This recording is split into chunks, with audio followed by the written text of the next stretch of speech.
Hello గోదరెంఎస్ఎల్ viewers, నేను మీ pecker Madhu. ఓం శ్రీ రాజరాజేశ్వరిదేవిని నమః.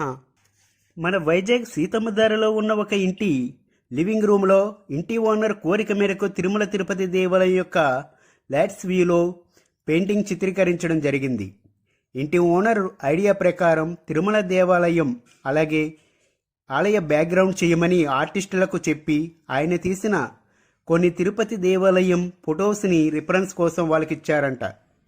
కానీ ఆర్టిస్టులు నైట్ వ్యూ కానీ లైట్స్ కానీ అనుకోలేదు అని చెప్పారు. అలాగని పెయింటింగ్ ఇలా చేద్దామని కూడా ముందుగా వారు ఏమీ అనుకోలేదు అని కూడా చెప్పారు. ఫైనల్ అవుట్పుట్ ఇలాగే ఉంటుందని ఏ ఆర్టిస్టు చెప్పరు, ఎందుకంటే తన క్రియేటివిటీని వాడతాడు. నాకెలా తెలుసు అనుకుంటున్నారా? నేను కూడా ఒక ఆర్టిస్ట్నే కనుక చెప్తున్నా. ఒక ఆర్టిస్ట్ ఎప్పుడు తన క్రియేటివిటీతో ద బెస్ట్ ఆర్ట్ క్రియేట్ చేయాలని అనుకుంటాడు.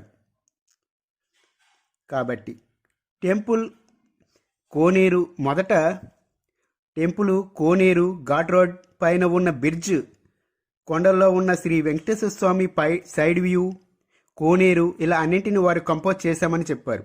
అన్నింటికంటే క్లిష్టమైనది కలర్ కంపోజిషన్. ఎందుకంటే సూర్యాస్తమయ సమయంలో ఉండే నేచర్ని, అప్పుడే ఆన్ చేసిన లైట్స్ని చూపించడం కోసం మనం ఎంచుకునే కలర్స్ మీద పెయింటింగ్ ఆధారపడి ఉంటుంది.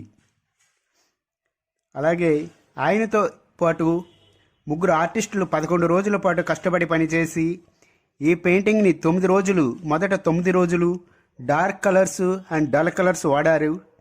అలాగే చివరి 2 రోజులు లైట్ కలర్స్, శాచురేటెడ్ కలర్స్ వాడామని చెప్పారు. మన హిందూ దేవాలయ పెయింటింగ్ని ఇంత అందంగా, మనోహరంగా, హృదయాన్ని అత్తుకునేలా చిత్రీకరించిన ఆ ఆర్టిస్టులకు ఒక లైక్ చేయండి.